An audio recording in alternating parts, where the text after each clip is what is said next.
So basically, I've set the simulator up for instead of the hard players like I usually set up in these sessions. I set it up for the medium skilled players, and I set it up to play under the gun every hand, a full ring game. And the reason I did that is because the theme here is c-betting out of position. And I have a feeling that this configuration of this simulator is going to give us opportunities to c-bet out of position. These guys are going to call more than they 3-bet, and I think, and all we can do is just see what's going to happen, and then we'll talk about scenarios when we're in a position where we'll be c-betting. So, all right, here I opened this up a little while ago, and it automatically played the first hand and left the action on us with this 7 and 6 of clubs. Actually, we're not under the gun; we're under the gun +2. That we will have more hands to play because I also have it set up to play playable hands. So we could just play every hand if we wanted to. Jim, I can't hear you.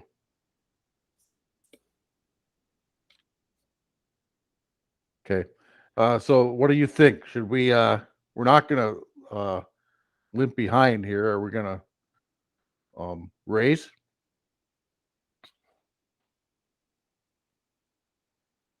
I don't know. I've been experimenting with 3-betting the connectors, but this is kind of early, no? Yeah, this is we're going to be under the gun +2 every hand. So this one limped, under the gun +1 limped. Just limped. Yeah, I see that. Yeah. Yeah. Yeah, so I might raise it. Yeah. Yeah. By how much in a cash game here? In a cash game, I might go to like 8 or 9. Yeah, that's what I was thinking too. 3x plus an X for every limper. Yeah. In a tournament, I go more aggressive. I'll go as high as 4x plus 2x for every limper. But in a cash game, I think it just 3x plus an X for every limper is good. So let's do that. So we'll go to 4 big blinds.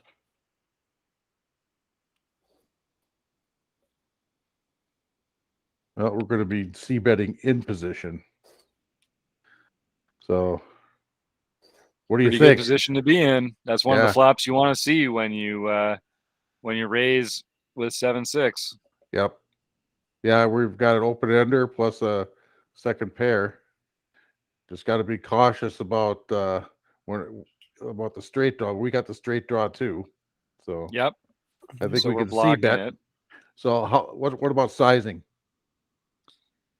Well, in a vacuum, I think we want to be sizing up a bit on flops like this because they're so dynamic, and particularly when our villain limps, this is the kind of flop that they're going to have a lot of strength on. So I would probably be c-betting on this with a pretty not that wide a frequency of hands, not that big a frequency of hands, but when I do c-bet, it's going to be for a pretty big sizing, I think. So I have a question. Yeah. Sure. What's the worst hand that calls and what's the best hand that folds? That's a great question, Gennaro. Let's do some targeting, right? That's my question of the week. Yeah. So that's a great question. We've got the 6 and we've got the Yeah. straight draw, but there's also a flush draw possibly. Yep. And any, ace 8 beats us, right? That's certainly a category for a limping hand, right? Yeah, I don't think a hand that has like the 7 of diamonds in it or any 2 diamonds is basically going to fold to any size that we want to have in our toolkit right now. And I don't think like a set's going to fold. I don't think 5-6 is going to fold. So I'm targeting hands basically over cards that are actually going to beat us if we don't improve. Hands like Jack Queen or probably 9-10's not folding, but 10 Jack maybe Queen 10 or something. Yeah, because there's a lot of overcard. Like there's a lot of turns and rivers that we don't want to see. Yeah, so That's just it. We do have a pair, so the overcard is perfect, the one to target here. Yeah, exactly. Yeah. But we also have the straight draw potential, but it's going to be a little scary if we make our straight, because it's going to be a 4-card straight on the board. So it's often hard to get paid a lot when it comes in. So I like to size up when we have a draw that if it comes in, it's going to be scary, because it's going to be hard to get paid afterwards. So we get sort of some bluff or some fold equity, but we also get to build a pot for when it comes in. So what if we had a 6 without a 7 here? What if we had Jack 6? We wouldn't have been in the hand to begin with. Yeah, true. Good point. Yeah. Good point. Ace 6 suited. Yeah, ace 6 of spades. Yeah. Then maybe we. Then I think I'd probably bet smaller, because I really only want to get the overcards to fold. Like, that's really all I care about at that point, is not. Yeah. Yeah. Like here, if we bet bigger, do you think any ace is folding? Yeah, good question. Right. Because you did set it to kind of medium strength players, and they tend to chase the aces, right? Yeah. Because we 3-bet. Well, we raised because they limped. Sorry, we raised. Yeah, Yeah, we didn't. we ISO. ISO'd. Yeah, we raised. Yeah. Yeah. That's right. Yeah. So they have a limping hand to start with. Yeah. But we don't know enough about them to say what that might be. Yeah. Is ace 4 offsuit a limping hand? I don't know. Right. For some it is. Yeah. Yeah, I want to play in those games. Yeah. Yeah, I don't know. I in real time, I think, what's the pot right now? 19. I'm probably betting something like 13 here, 12, something like that. Yeah.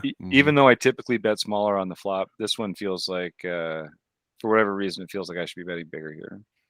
Yeah, I think I'd be betting like 60, 70%, same range. I want a lot of folds, right? Yeah. 13. Sure. Okay.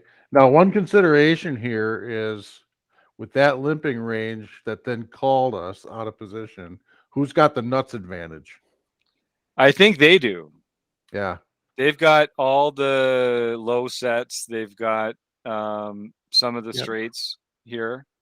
So we don't want to see a raise here. But I think we are kind of playing.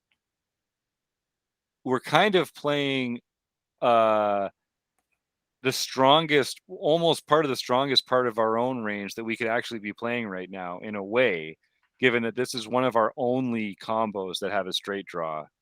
Like, how many 7s do we have when we raise over a limp that isn't a 6-7 or an 8-7? Yeah. Maybe ace 7 suited. So this is actually like given our action, I feel like we're pretty high in our distribution here, because even our other strongest hands are only ever going to make a 1-pair hand. They're going to be like the big over pairs. Yeah. This is one of the few combinations of hands that we have in our range that can actually make a really big hand on a board like this. Yeah. I mean, obviously we're scared about diamonds, but yeah, that's always something I find hard about playing these hands, like the suited connectors, the mid ones. Yeah. And it's when you do hit, how strong are you really? I honestly, if I hit 1 pair with a hand like this, I'm folding every action. Yeah. When I play suited connectors, and even some, like, a lot of the time my wheel aces, I'm not playing for 1 pair. No. Like, 1 pair, you're going to go broke, especially when you take these strong lines with them, because your opponent's range has gotten pretty strong by the time they're calling raises pre-flop. Yeah. So it's not like they just opened. So that range is already. It's almost like set mining. You hit strong or you don't. Yep, I think so. Right. And then this is exactly the kind of spot, even though you only have 1 pair, like, what you're really playing is the draw ability here, and Yeah. how disguised it'll be to this opponent who's expecting you to have a lot of overcards right now. Like, we should have a lot of unpaired overcards right now when we Yeah. raise over the limper, right? That's a lot of like Broadway. When you factor in a lot of the offsuit Broadway combos in there, we were talking about that lately, Gennaro, right? That's like Yeah. 20% of your opening range is offsuit Broadway. A lot of those are raising over limpers here. Yeah. So I hope we don't get check raised, but a thinking player probably check raises here at a pretty high frequency, to be honest with you. Because we should be c-betting a lot of those hands. Although, you know what? Maybe we don't even c-bet a lot of those hands because it's not our board. Yeah. All right, I'm gonna do a little less talking for the next little while. That was a lot of gym talk. Well, that's what I'm thinking. If they're checking, then they probably got a lot of those hands, and they didn't hit the board. Right. That's why I'm thinking we bet a little bigger, right? You know, whatever the 60% or whatever it is. Yeah. Because they're checking a missed flop. And we're trying to capitalize. They'll be trapping, I think, some here too because of those other limped hands. But we're blocking a lot of those, honestly, with 6-7 right now. It's less likely that they have that than they would have some other combos. Yep. And also the suited varieties aren't as available because we've got clubs, there's hearts and diamonds on the board. So for them to have another one, they'd have to have exactly the 7 of spades in their hand. Yeah. To have a 6 or an 8 or something else as well, along with the 9, because we can see all the other cards of those other suits. So they really don't have a lot of combos of those. And the hands that they do have, even the sets, we can improve over them with our straight. Yeah. Which is nice. So yeah, and plus we're in position that also inclines me to make this a bigger pot. And I think we can maybe even get stacks in by the end of the river if we make it what we need to make it.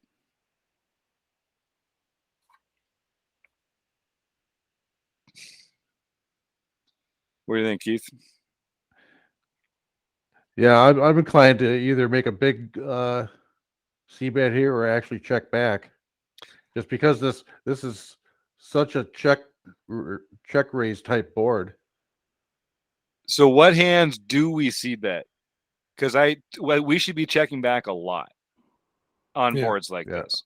So then what hands that we raise over limpers with should we have in our c-betting range? Because I don't think we should check back 100% of the time. Yeah. So we're betting a set of 8s, right? We probably raise over limpers with pocket 8s. Mm-hmm. So we're definitely betting those. What else are we betting? Are we getting 6s, right? Are we raising over any limpers? Kind of set? Yeah. Yeah. If we're not calling with those, if we're raising with those, for sure. I think we definitely want to bet hands like, I mean, we got here with 7-6, so maybe 7-9 isn't out of this world. I don't think we're raising over limpers with 7-4, but 9-7 we could. Yeah. I think we're betting that because of the flush draw. Yeah, as a matter of fact, if we had a flush draw, we'd be betting too as a semi bluff. Yeah. Well, I'm more inclined to bet. Getting check raised. Yeah. I'm more inclined to bet, and if I get raised, I fold. Because with this type of hand, I mean, what are we hoping to get? We're hoping to get a 6 or a 7 or a straight draw, and that's what we got, right? Yeah. I mean, we kind of got what we wanted. Yes, that's true. I think we did get what we wanted. Thinking we probably shouldn't check because we got what we wanted, and we want the other player to know this is what we wanted. Maybe we have enough other better hands to bet with, though. I mean, that's the question that Keith's saying, I think, which is so 7-8 would be better. Yeah, 7-8 would be better. Yep. I mean, I feel like diamonds. Yeah. Yeah, and obviously our sets. Yep. Yeah. Well, this is a good conversation to be having because these are these threshold hands, right? Because like these also, what's nice about these is that it's a pretty good hand. Like it probably plays pretty well as a call or as a check or a bet Yeah. or as a check, if you know what I mean, because Yeah. like there's arguments for seeing future streets, there's arguments for getting money in. I Yeah, feel like our hand is too vulnerable to check while also having a lot of equity. It's weird. Like there's so many bad turns and rivers for us that I want to just fold out all those overcards. Because I think if we don't get check raised, we just get called, then we're probably in a rough spot anyway. Right? Yeah. And well, I mean, yeah, no, I think it's you're right. probably overcards, right? Depending on what comes on the turn. Depends on the sizing, I guess. Yeah. Right. And like, a jack or a queen comes out on the turn,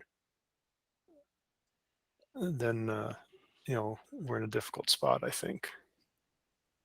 But I love that Keith's going right for Range Trainer Pro. This is the off table tools, man. Yep. I like, and God bless KL Cleaton and that gang there, putting this fair use delay on. So this prevents you from using it competitively in real time against opponents. So this is why this is not real time assistance, but this is something that you get to use off the table. Yeah. Okay, so we're gonna pretend that we're the one at MP2. Okay.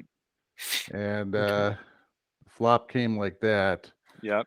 The early position player checked as expected, which they're going to do a lot, even on a board like this.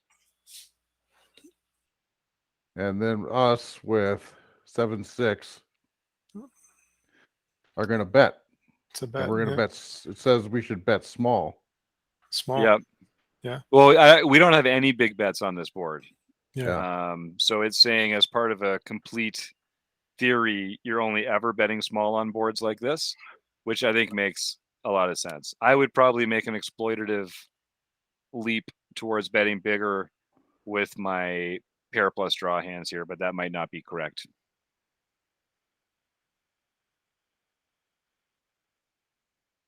Okay. So let's make the small bet then. Yeah, like a third. A third. Yeah. There we go. All right. Probably because we don't have the nuts advantage. Yeah. And you bet big when you have the nuts advantage. You bet small when you don't. Yeah. Makes sense. According to Andrew Brokos. Okay. He knows what he's talking about. Let's do it. Well, took it Nah, down. they Made didn't it have never anything in. anyway. Yep. But we got the same amount of fold equity in that case out of the small sizing than we would have out of the big one. So I'm really surprised at that because I've been using small sizing to like 25%. Yeah. I'm surprised how many folds you get with it. Yeah. Yep. If they don't have nothing, they don't want to invest anymore. Yeah, they just don't want to. So it does depend on what part of the range you're targeting, right? Like in a spot like this where you're trying to get them to fold just 2 unpaired overcards, a small bet can do it. Yeah. But you might be in spots where you're like, no, I need them to fold bottom pair here, or I need them to fold like second pair here or something like that. And then you got to, pick your sizing to target that particular hand. Nice. All right. That was a really good conversation already. Yeah. Yeah. The very first hand. Okay, that's time. That's right. Yeah. All right. Here's another one. Honestly, I love this hand, but I'm probably just folding it in early position. Yeah. Okay. Yeah, I always fold this in early position. Yeah, I don't play that until we get like to the hijack. It is fun though. Like yeah, at the right table, I'm probably opening this pretty early. Because if you do connect huge, you've got a very well disguised. Yeah. Especially a straight. Yeah. And it's nice having the kind of hand that an ace is good for. Generally, I like playing, it's nice when you see the ace and it's good news for you.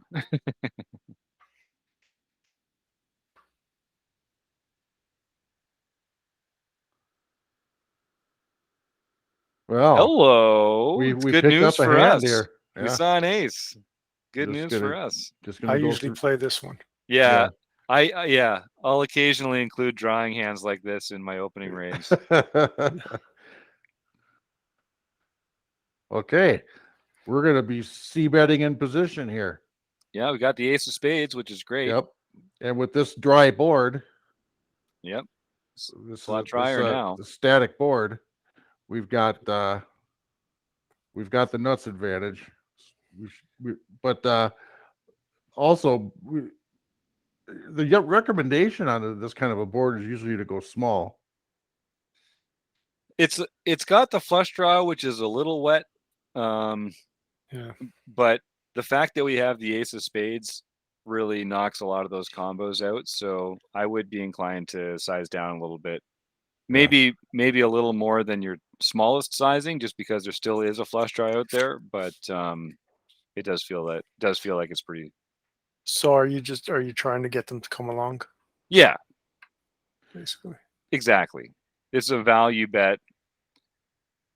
And I mean, we're deep enough that we would like to win a big pot here, to be honest with you.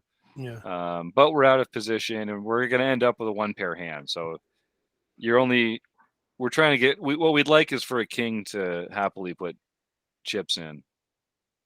Yeah. Right. What do you guys think? Do you guys try and target the king hands that he has, or do you try and target with a smaller sizing, like 8s through 10s and ace 7 and stuff like that? What do you think? If we had ace-7? No. If having aces right now, when we think about the size of the bet we want to make, are we trying to get paid by a king where we can choose a larger sizing, or are we trying to get paid by like that class of hands that's like jacks, 10s, 9s, 8s, ace 7, that kind of stuff? For me, and I don't know if this is right, but like I tend to go bigger, like half pot and bigger, because I want the kings to come along or the draws to come along. And I'm kind of happy just to get a fold and take the money if that's the case. But I don't know if that's right. I mean, I might be able to make more if I bet a little smaller and get some of those, like, jacks or queens to come along kind of thing. Right. Jacks or queens would have 3-bet us. Yeah, queens for sure. Jacks, 10s. Yep. You think? Yep. Oh, sure. Depending on the table you're in, I think a lot of players are just calling. Yeah. They're set and mining. I think on the button too, they would, they might think they're disguising their hand. Yeah. They're just kind of calling because there's, it's just the blinds following them, right? Yeah. Again, we got two different schools of thought here. Go big to target the kings. Go small to see if the guy will come along with his spade draws or maybe a 7, some random 7. Yep. And that's it too. If we go small and a spade comes, I'm always, I mean, you've seen my variants, Jim. So I'm always worried about like a 5 of spades coming out, and then I'm like, oh geez, now I'm screwed, right? Yeah, I mean, we're blocking a lot of those spade combos, but he's still going to have a bunch, and we don't want to just like give him a really good price and let him just draw to a flush. And then we've got the draw, but they might have the flush, right? Yeah. Where was I before? MP2 versus a button. King 7-3.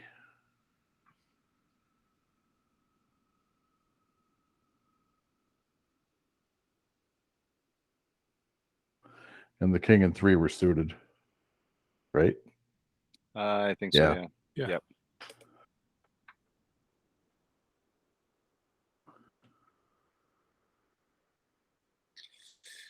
Now, Range Trainer Pro is just going to give you the range sizing. So I'm guessing on a board like this, it's probably going to be mostly that like 30% bet or something like that. Well, they do have a couple sizes, 20 and 67. And actually, our aces are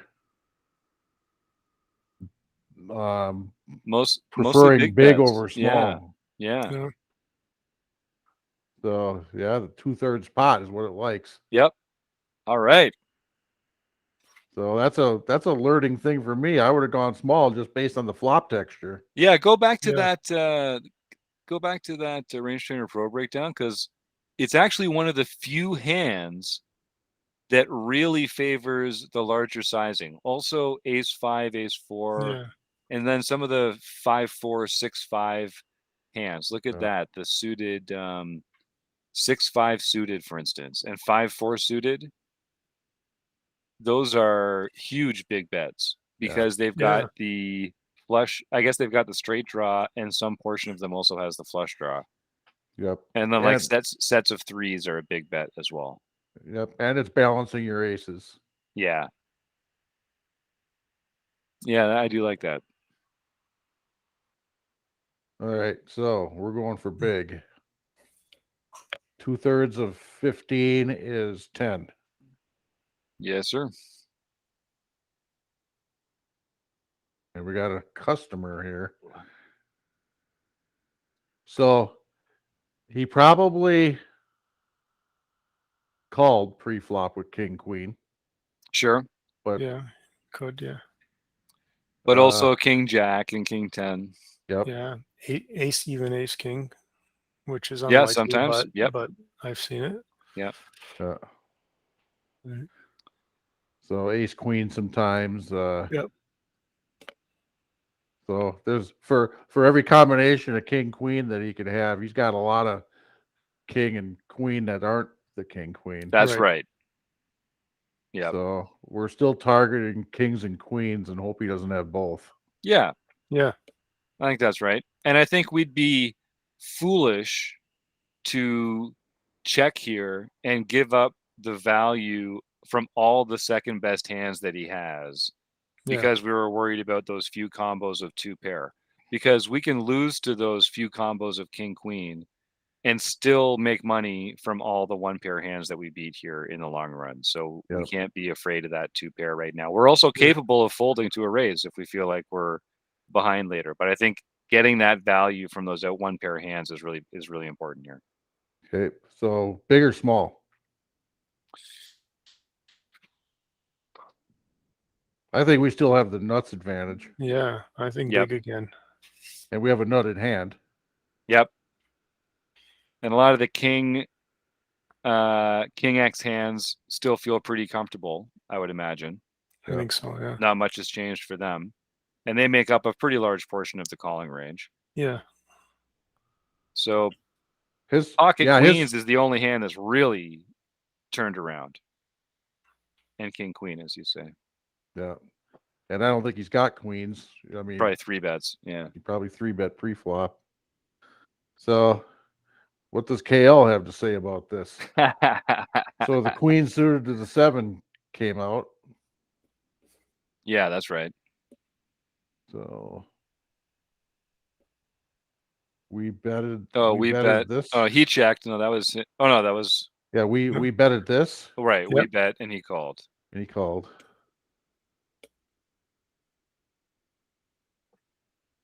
And then the queen suited to the 7. The 7 here is the heart, so we're looking for the queen of hearts.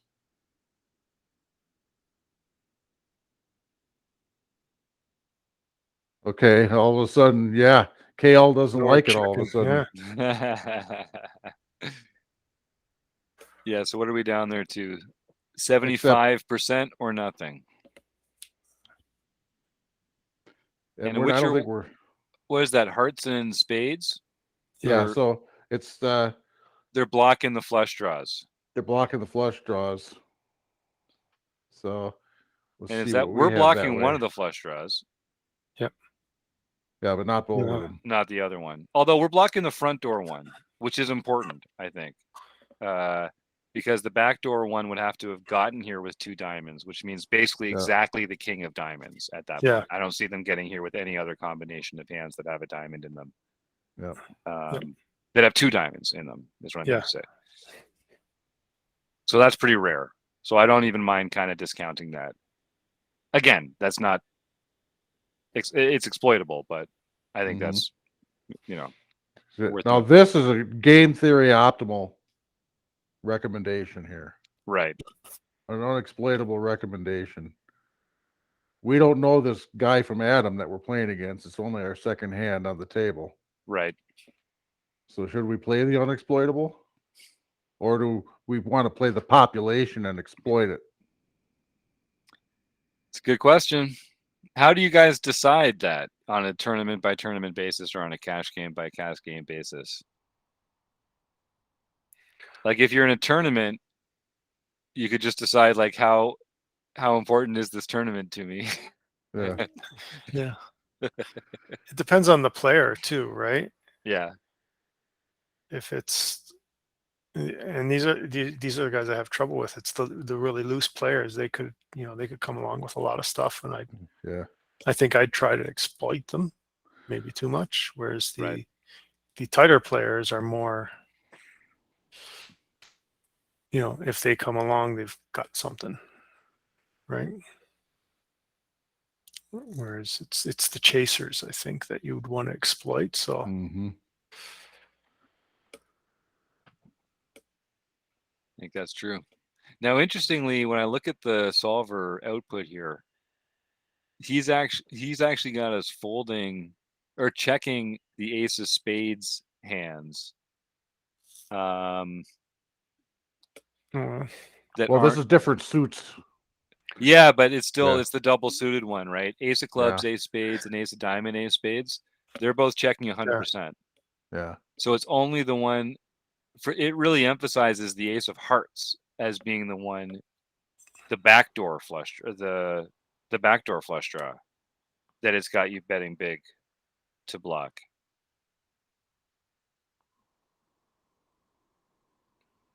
Yeah. That's interesting. Isn't it? What's the difference between the queen and the king, except that the queen is a backdoor? Yeah, I think it's like what Jim was saying. For them to have the backdoor, they've got to have exactly the king. Yeah. Pretty much, right? So that's I think so. That's something we can bet,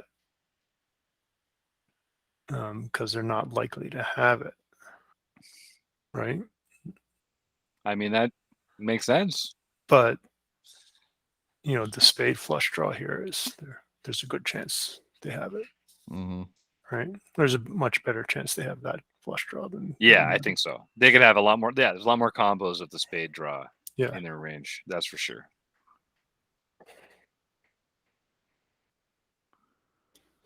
So what do we want to do to this guy? And Andrew Farrelly from Serbia, loose passive intermediate. VPIP 47. 47. PFR 2. So then, assuming that continues past the flop, this guy's got king 7. He's but he's also got just a ton of garbage that he's calling. Yeah. So then I'm definitely betting again. Yeah. I'm not. If I know we don't have that kind of information on this player. Like, how many hands is that information based on, or what's the? It's just the overall. It doesn't say how many hands. It's just the overall what we know. When you set up scenarios, they just give you these. Yeah, because those are some of those numbers are pretty precise. So you can only achieve those numbers with a pretty big sample size. Otherwise, they'd be rounder numbers. Some of the numbers are very precise. So I think in that case, we can actually trust the reads on this player a lot more. So it's probably from a pretty big sample size. So then, if they're that call-y, I'm definitely betting here again. He's a station, and we've got a value hand, so we go big. Yeah. That really simplifies a lot of this stuff in my mind. So we could go to we could go as high as 25 here. Yep. Yeah. Now I don't know if I guess. Yeah, I agree. 20-25, something like that. I think we try and get paid. Yeah. We lost him. Yep, that's all right. All right. Next hand. That was exhausting. Yeah. We've only done 2 hands. I know. We've already been at it for over half an hour. I'm probably just folding. That's because you picked playable hands. Yeah, it's true. It's true. Where in the other sessions we're mostly folding.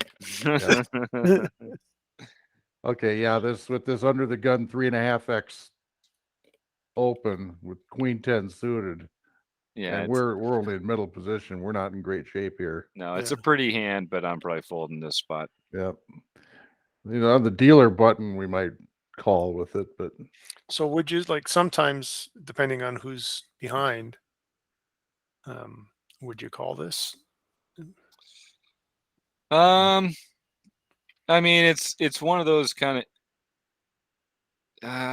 Once in a while. I mean, not all the time, obviously, but Yeah, once in a while, sure.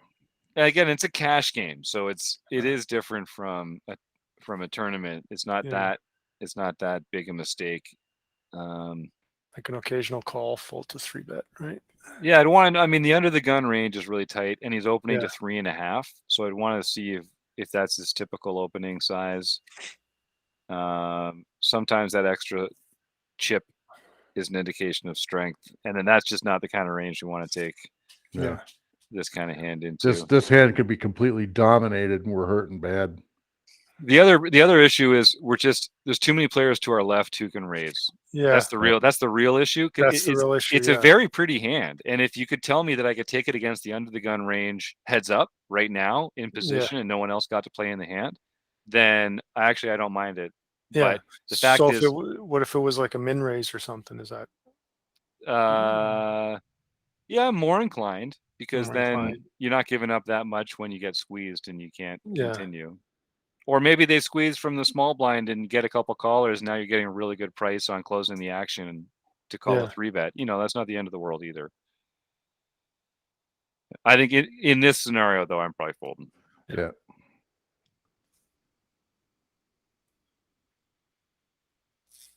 No, we'll never know. All right. This suited ace is, we're not in real early position. I might fold this one under the gun, but here under the gun +2, probably going to open with it. Yeah, I've got ace 4 and ace 5 just slightly ahead of ace 3 and ace 2 in my tiers. So I'll be opening ace 4 suited here. Yeah. And then if we get 3-bet, this is in the 4-bet range. Yep. Yeah. Again, not every time, but yeah. Yeah.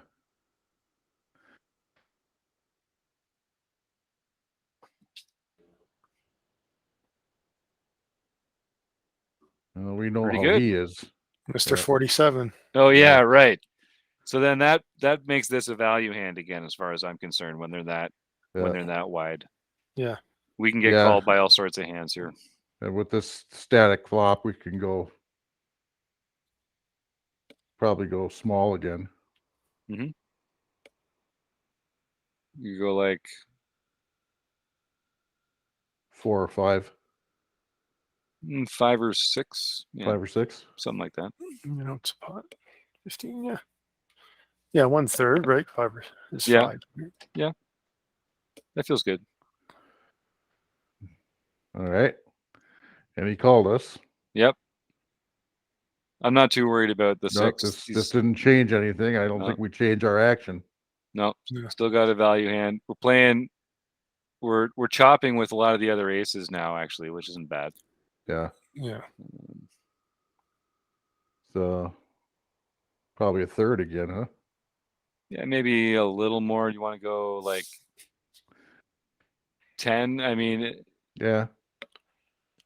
This is a station. We do want to get value. We're betting for value here. And they did fold to a larger bet on the turn last time.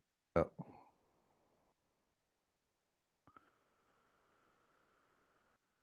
Okay. Well, I think this is the spot where I feel like, okay, now the question is,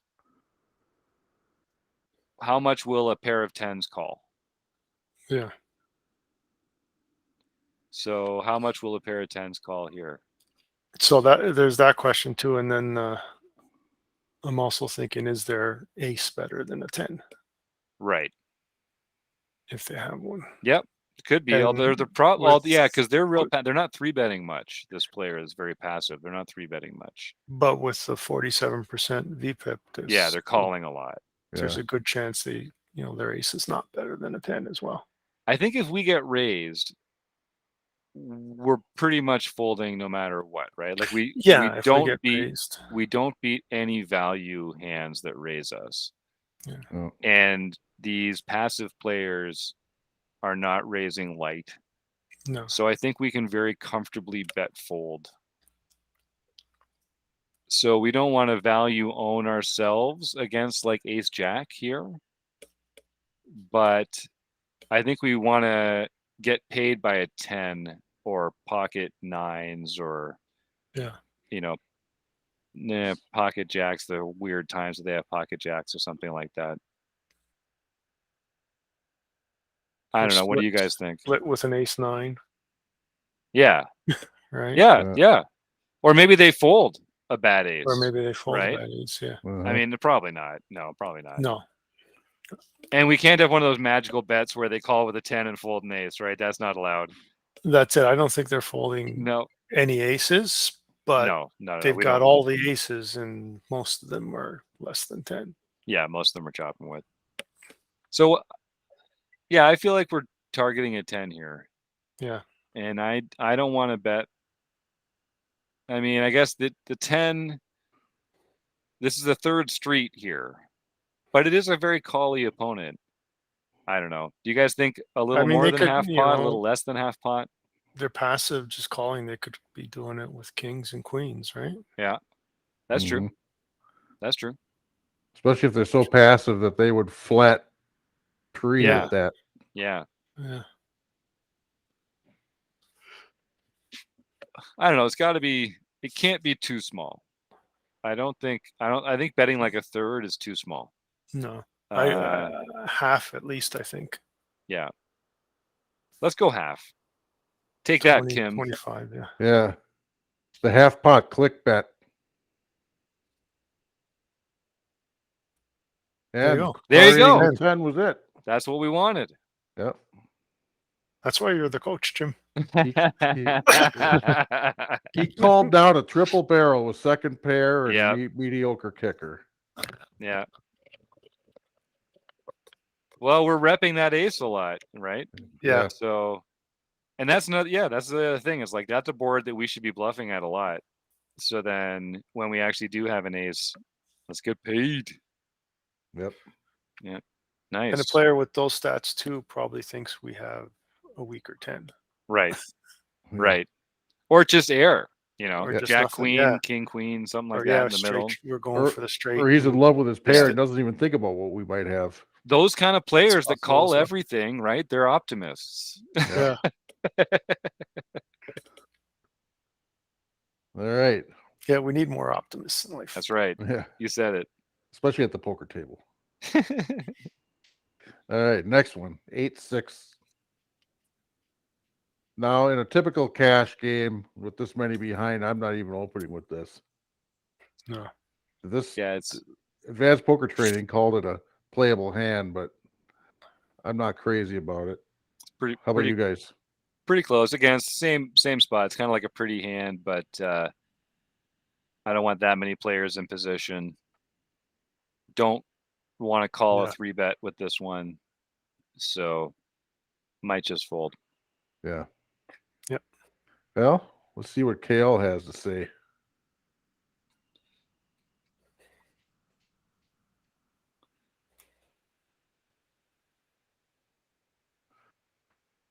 All right, let's see. Raise first in.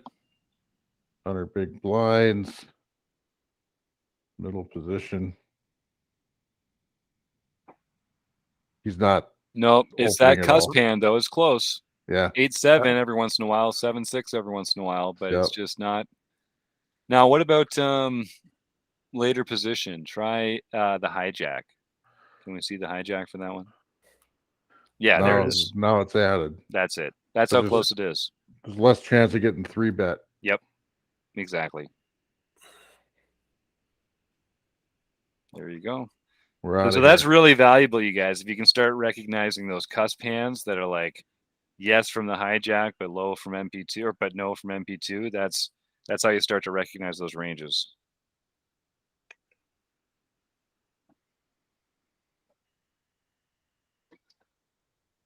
All right. I'll open the 6s even from under the gun.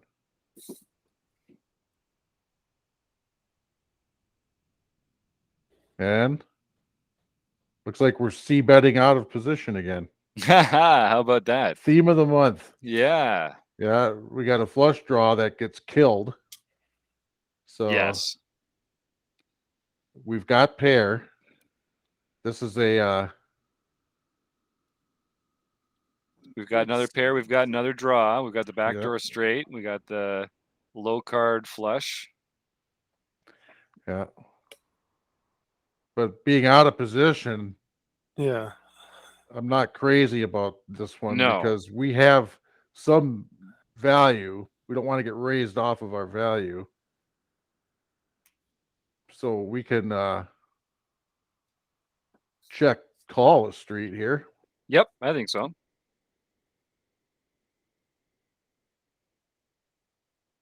Okay, and they're betting pot. Pot size, yeah.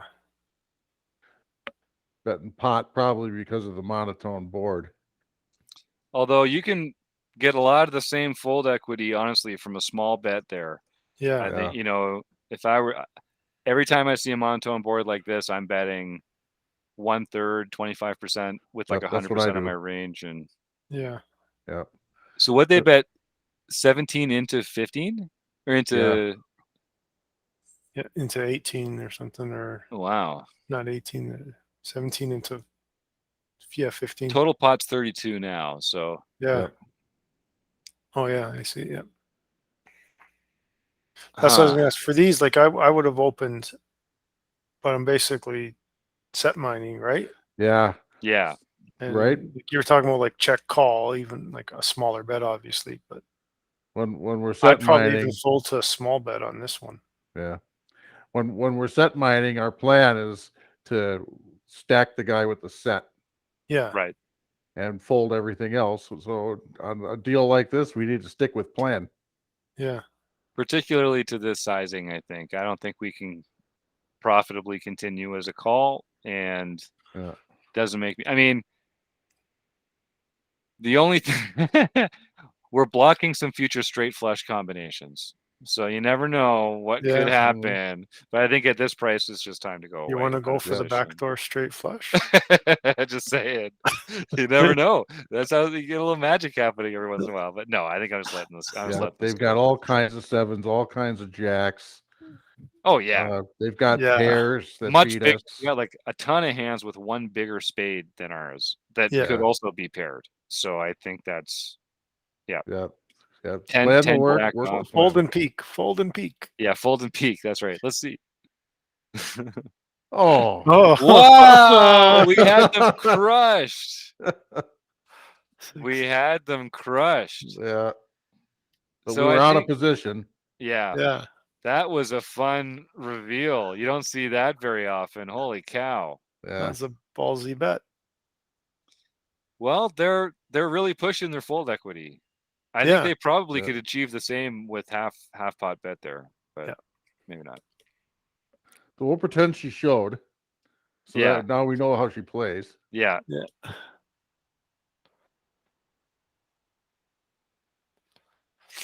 Okay, this is borderline, right? It's a baby pair just like fives. It's really For me, it's too early. substantial difference between deuces and threes, fours, and fives. Yeah. I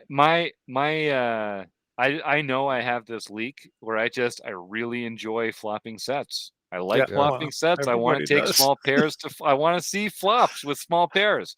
So Yeah. if I'm honest with myself, I'm just limping behind here Yeah. and trying to see a cheap flop and maybe flopping a set. Because It's they never fun. see it coming. Never see it coming. Okay, yeah, I never limp except in the small blind, but we'll see Yeah. if we can do something exploitative here. Yeah, I mean it's probably I'm not even sure what the correct probably just default here, but Yeah. I'm weak. Well, yeah, we don't have a range against the limp. Range Trainer Pro doesn't give us range against the limps. So you guys want to have some fun and call this and see what happens? Sure. I do call sometimes, but We got usually, ISO'd, yeah, usually I would fold it until like a couple of positions later. and Now it's a based on cash game. What do we need? But in a cash game, yeah. Yeah, we need 15 times 13 to be no 15 11. times 11 because 11. we're already in for 2. Oh. It's only 1100 to call. Yeah, Or it's only well, 11 Yeah. to call. 15 11. times is that what for set mining? Keith's giving a little buffer for the times that we don't actually stack our opponent. I think it's like 11 1 what is it, 9 1 in 9 times you're actually going to hit the set, but a lot of the times you're not actually going to get stacked. Yeah. Okay. Yeah, you need 15 these days. It used to be 10. Yeah. But these days you need 15, and we're barely getting it, with his stacks behind. Yep. It'd be nice if we were in position. Yeah. Again, personal weakness. I'm probably just if I'm getting the right odds, I'm probably just making this call and hoping to hit it too, and so be it. I think it in a real in the tournament that we cared about, it's probably a discipline fold. Yep. Yeah. Cash game. I'm thinking I'm calling this. Oh yeah, that's true. Yeah, cash Yeah. game. I keep forgetting we're in a cash game here. That does make me more Cash inclined. game, yeah. Yeah. Oh, What do you definitely guys wanna calling do? then. I'm Oh, yeah. calling then. Let's call. Yeah. And we didn't. Boo. Yeah. So we could fold out a turn. No. Yeah, we're not gonna- yeah. No, the old check and Yeah, we're out. reload. Yeah. Nope. Goodbye. It was fun though. It was. This one's easy. Yeah. Yep. So Takes easy. it down. For me, this is easy. Oh yeah. Yeah, it's again, it's one of those positional things. I'd feel better about it a little later, but I kind of feel about suited aces the same way I feel about low pocket pairs. It's like any hand that can make the nuts is pretty exciting for me, especially in a cash game. And we've got the 5x5 here. Oh boy. Facing a raise. Yeah. So yeah, I'd be calling this. What about you guys? Me too. Yeah, I tend to just call the pairs out rather than 3 bet. We got squeezed and then the No, well, call. Bring it now on. the odds are good. That's awesome. I love that. 6 the to old 1 almost. ace 5 right? 5. we didn't hit it, so we're gonna have to go away now. But Yep, in a I cash think game, so. you just keep doing that, and eventually it pays off. Yeah, exactly. Yeah. Just reload when you get short. Yeah. Hey Keith, I got to jump off here, but I am enjoying this. I can't wait for next month. I'm gonna be here having a good time with you all. Okay. Yeah. Thanks, All Janelle. right. Yeah, I think See ya. it's time to quit anyway. Yeah, I think we're done anyway, right? Yeah. All right, catch up again soon. Okay. Thanks again. Okay. See you later. Okay, Gennaro. Thanks for coming. Okay. See you next month. You bet.